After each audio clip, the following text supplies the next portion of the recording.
Bonjour, donc moi je suis Hello, my name is Anne Rosel. I'm here to talk about Djantoli. So Djantoli, what does it mean? In fact, we could have named ourselves the Children of Mali or Health.2, but for us, the essential is that we can speak to our population. So yes, we've in fact chosen a title in their local language. So Djantoli means to in fact care for and take good care, attentive care. To nurture. Indeed, in a country like Mali, 1 child out of 10 doesn't really get good health care. So the fact of, in fact, taking care of that child is a way of preventing the death of this child. So we are here to help families care for the children. So our action is in fact around 3 areas. The idea is to give access to healthcare as quickly as possible. The first action is prevention. We have itinerary care, are in fact godmothers. They go to see these families, being able to give them educational and also follow up the health of the child. So this follow-up is made easy with an electronic health booklet. And then all this is sent to all the caregiving centers, following from a distance, and so sending out an alert if needed. When we are living in France, we can bring the child to a health center, weighing the child, getting advice. But, well, our agents do exactly the same, going to the homes of families with their mobile phones and their scale. So we could say that it's mobile health services. Then, second action is a financial access. As you know, often the diseases are very much present in vulnerable families because they have to find financial to treat their children. So we thought that we can set up a kind of micro insurance of health, and so that means that they can have low cost health care without even having to pay for this. So third action is improving the quality of the health care. Why? Well, the waiting list, the fact that there's medication out of stock, again, it's very discouraging, and so this means that people don't really trust the National Health Service. So the idea is to be with health professionals, being able to improve, and so that means that we have to set up some quality committees, groups to represent the patients, the caregivers, bringing a kind of way of working together.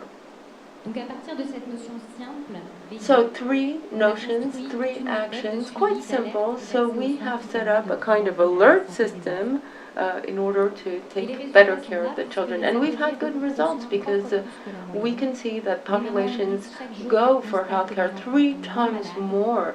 They notice that their child is less sick, and they know they have to go see the doctor really early on. We started in a very small neighborhood of Bamako with a handful of children, and today we are present in 10 neighbors of the capital, but also next to Ouagadougou. These are very vulnerable areas and therefore causing vulnerability. So the idea is to also monitor and track the results. That's why we see a logo. So we have saved that many lives.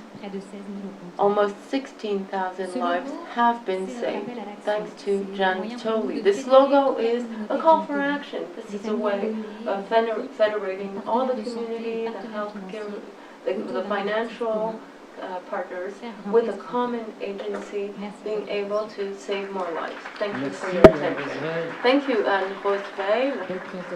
Very nice presentation of Djantoli. Just a couple of questions. Do you have statistical data to see the number of people who are using this service? Well, this service means that we have followed over 6,000 children, so 20,000 people affected directly by the service. Of course, not counting all the health centers around it that benefit from our action. And we also know that thanks to the evaluations that we said, it also changes the habits of the caregivers.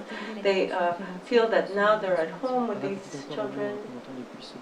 And this morning we talked a lot about prevention. Our objective is not to have statistical data weighing the child only, even if that is important. A drop in weight is also a sign, but at the same time the care has to be also given together with education. Yes, definitely. What we call sanitary mediation, the fact that we're capable of, in fact, having what we call health prevention.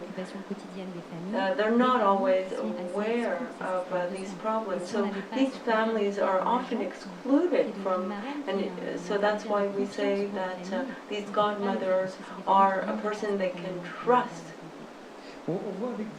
We see also with you how an e-health tool, weighing, distance, collection of data, it goes not only for health, but also influencing the entire health system in rural areas, or even helping structure a broader health system. How would you like to do that? Well, we started small, obviously, but our objective, and we understood that going in the field, having more experience, this kind of prevention actions, this has a very nice impact.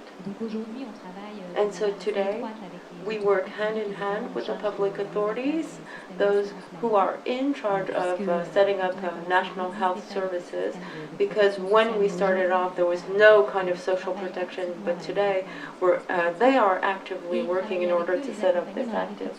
And so they're working with them, and we are working with them as how to set up a system that is effective in their reach. That means being capable of reaching out to these vulnerable population, and also sustainable, because that has to be a long-term, even economically speaking, it has to be a long-term investment. And you see that just paying a small amount for this system, how would you benchmark it? It would be like a private insurance? Well, we are in a system that is a kind of community private insurance, because all the families pay and they pay for the entire community. So it is a kind of a private insurance system. However, it has an additional idea to it, the fact that we can reach out remote populations or vulnerable population is thanks to this mediation. So it's one initiative, in fact, having a broader structure in this kind of system. One last word, you talked a lot about prevention. Prevention, this means that you can establish trust, and so we really change the mindset. Yes, these are key values, being close, establishing trust. Clearly, what they see, the families, is that these godmothers, and they trust them, and they are going to trust them even more. And so for us, it's really an entry door to these populations. Sometimes they are distrustful.